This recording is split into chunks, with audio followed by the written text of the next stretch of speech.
Peter Mark Richman. You're listening to The Movie Raid.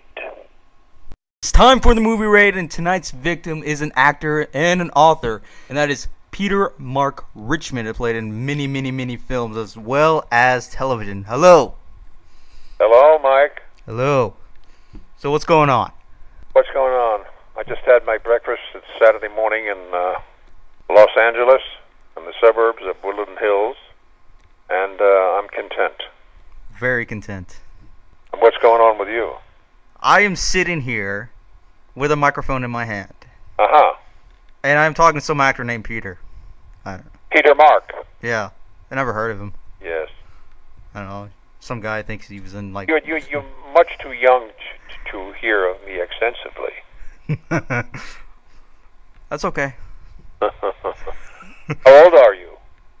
Old enough. Old enough. You're about 27? I'm so old enough. I mean, I could totally drink a cup of coffee now without anyone watching me. Okay. Oh, yeah.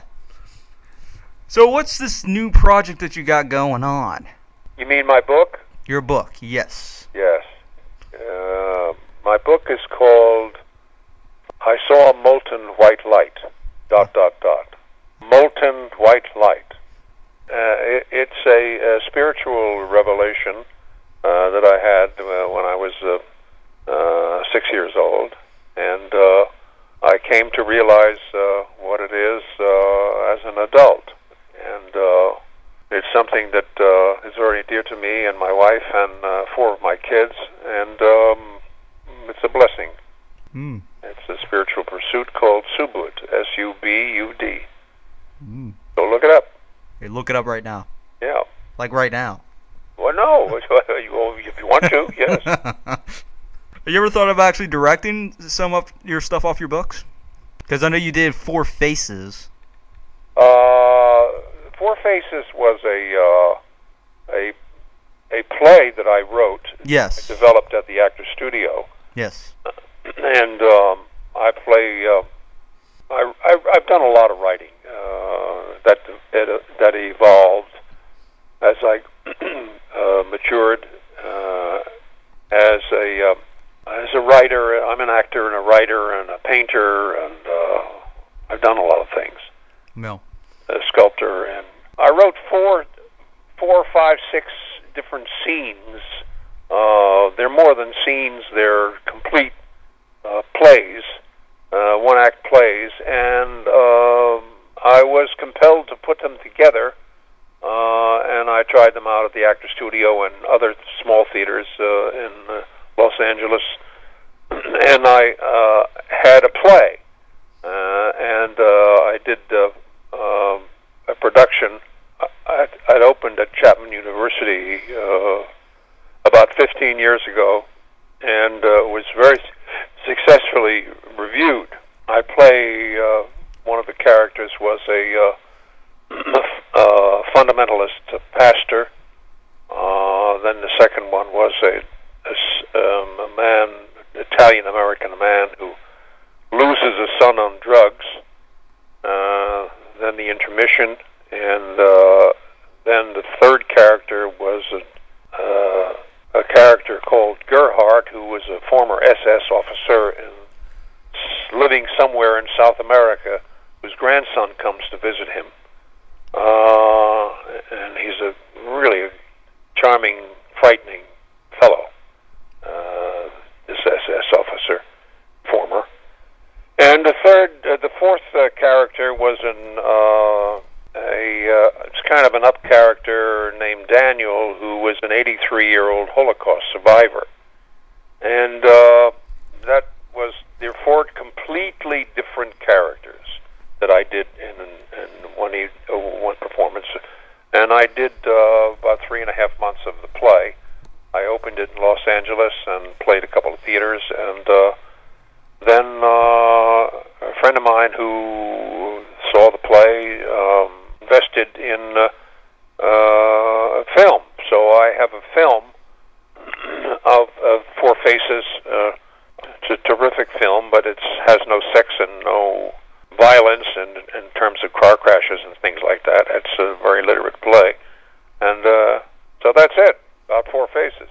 Yeah, you've been in like tons of television, more than equally between film and television, about equal Well, number. I've done over 500 television shows, starring roles, and where I guest starred, and series and films, etc. I've been around a long time, and I've done many, many, many, many different things, and Broadway, a lot of stuff. Well, television is like drastically changed. I mean, now you got talk shows and you got reality, so-called reality shows. I mean, do you think it's actually good in this time area, or do you think it should go back to the old way? Well, I broke in the golden age of television, live television. Yeah. Where you did a show and it was live. There was no tape and film, etc., etc. We're talking about the early 50s. Yeah. And it changed. It was terribly exciting in those days. It was a new medium, and there were writers writing, on the Philco Playhouse and all those NBC shows, live dramas, Playhouse 90, and all the kind of shows that were developing new writers, new actors, new directors. I mean, I've worked with a lot of guys from television who became big directors, like Franklin Schaffner, and so many. The actors developed their craft in live television. Yeah, it's just now it's just more about the money than anything else, and rather than showing something that people can enjoy. It's like you don't see a whole lot of family shows. I mean, you see some of them here and there, but I mean, like something like All in the Family, something that teach actual values. Yes. Yeah. There are very few shows that I don't watch episodic television. I don't. It just doesn't interest me. I don't. I watch sports and old movies and the news. I'm a big sports fan and football fan and basketball. So those are my main pursuits in terms of television or the news. Well, you think like the older films should be back on to what we have now, as in kind of a learning experience? I mean, back in the old days, like you had those gangster films that made huge hits. Well, they were great. They were great films. First of all, the young actors. When I see films, they can't talk. I'm always turning to my wife and saying, "What the hell did he say? What is that?" but they swallow their words, and I can't hear a friggin' word properly. I don't remember watching old films where you missed every line. Yeah. Don't remember that. I mean, even when you watch old films, black and white films, the dialogue is crystal clear. No. I don't remember saying, "What did he say? What did he say? What? God damn it! What?" Oh, it's ridiculous. Yeah. So the young actor today has a problem with articulation, and I don't know how it gets by the sound department, and how it gets by the director, because the plot, when they're explaining the plot and involving the plot, you can't hear all the dialogue. It's almost like it's like with some bands. It's like when they make a recording, like when they got the vocalist and then you got a guitarist, and you can hear the guitars all the way through the entire thing that drowns out the singer. You can't understand what the hell he's saying. Absolutely, and also today, the sound of the music is more important than the dialogue. The soundtrack, which they sell, in films, there's a soundtrack that you can purchase, but it drowns out the dialogue, and I'm saying, Jesus Christ, would you just drop the volume on the soundtrack? I just want to hear what the words of the actors. Yeah, I'm up to my ass in films because I'm a member of the Academy Awards, Academy Award Arts and Science, so I have been for years and years and years, in the 60s. So I'm seeing an awful lot of films, so I have to vote. And I've seen a lot of films. I'm up to my ass in films, and judging films, and I've been on the Foreign Film Committee. So thankfully, I've seen all the foreign films that I'm going to judge on. But it's a privilege and an obligation to make my choice. You know. Yeah. Speaking of technology, do you think there should be more or less technology in films now? Well, certain films. You could use like that. They're just phenomenal. Like as far as like with CGI, for example, they use it so much. It's great in some aspects. Technology is so great now. It's almost like buying a phone. You got so much shit on it, but some people just want just a regular phone. Just a phone. Yeah. We don't need all these apps. We don't need all these ringtones. We don't need all these backgrounds. Just give me a damn alarm clock on it. Yes. I'm one of those old-fashioned people. I just want a phone. I have a phone, and I have to ask my grandkids how to work this damn thing. Because it has a movie thing, it has a TV thing, and it has the sound things that you can do and refer to, and a whole list of. I just want to make a phone call. And that's it. It's like, I don't need a holograph. I don't need... Right. It's like, you can tape your game on and everything. Well, I can tape it on a VCR in my own living room. I know. I have hundreds and hundreds of VHS, and then I look at I'm looking at my den now. I'm turning around looking at the TV, widescreen TV, and I have two VH machines, and I have a box for the TV and the DVR, two DVR things, and I have another thing that increases the volume of this and that. I don't know all that shit, and I can't remember which one was what. Yeah, film now, they get all this high-tech technology. A lot of it is very useful. Yes, and all of it becomes obsolete in about 2 weeks. Yeah, it's like with video game system. You got this system that has everything, then you got another system that's bigger and better. Well, we don't want this one now. Yeah, that's right, and it keeps your head spinning. I'm saying, oh Christ, all I want to do is listen to a voice and watch a TV, and technically, it takes. I'm getting bored with looking at this booklets that translated from the Japanese into Yugoslavian and German, and by the time it gets to the English, it's all complex. And I said, I throw my hands up at it, and I just have to have one of my sons come over and say, would you please just simplify this whole stuff, Could you give me a script of this film so I can actually read it and see what the hell he said? Right. But how do you see film as a whole in general? I think there are bummers in every year, but there are terrific films. I mean, like The War Horse. Did you see The War Horse? Recall of it, yeah. Well, The War Horse, the Spielberg's film, is a masterpiece.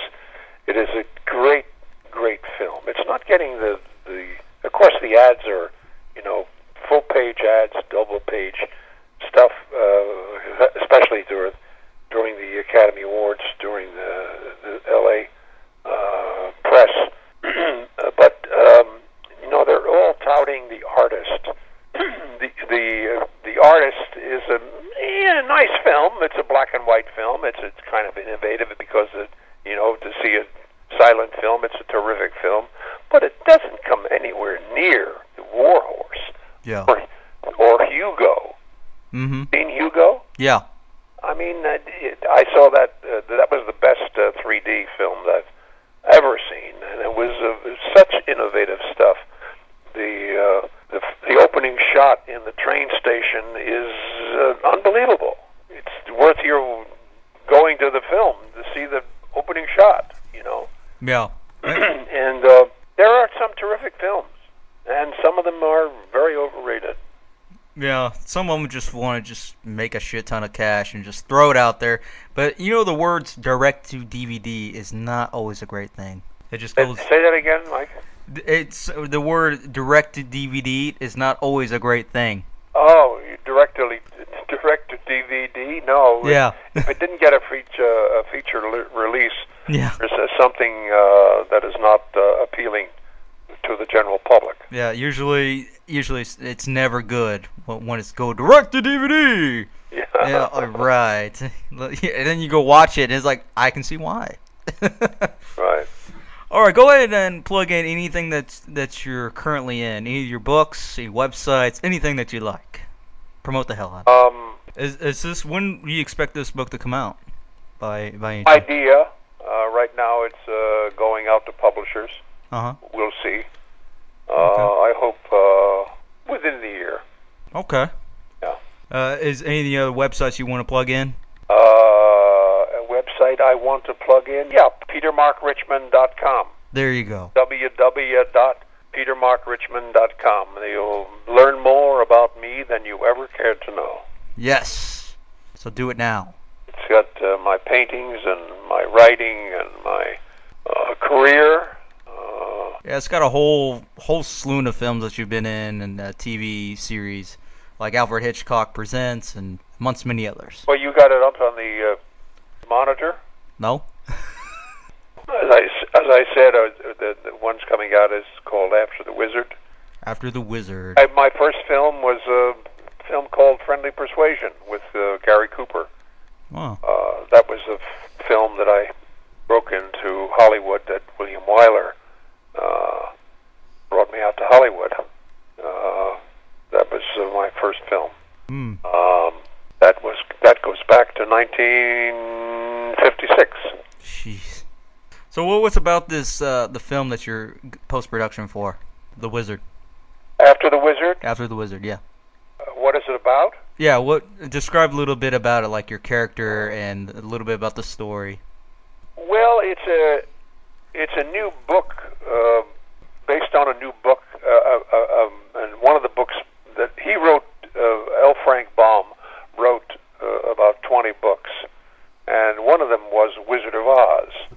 This is a different book called After the Wizard, the same characters, and it's a family film that has the Scarecrow and the Tin Man. My son plays the Tin Man, Orion Richman.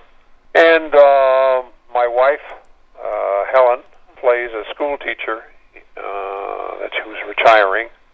And my son-in-law plays someone who is taking over her job. He's a very good actor named Lauren Lester. And myself, I play a blind man on a train who meets the Tin Man and the Scarecrow. And when I feel their hands, I'm shocked because it's not a normal hand. Huh. It's sort of comedic, and he knows very much about the Wizard of Oz, the literary end of it, the blind man, and then it has a little girl, Dorothy, who thinks she's Dorothy, but she's somebody else. So it's a kind of a fantasy. Sounds interesting. Yeah, it's a nice little family film. I'll rock on.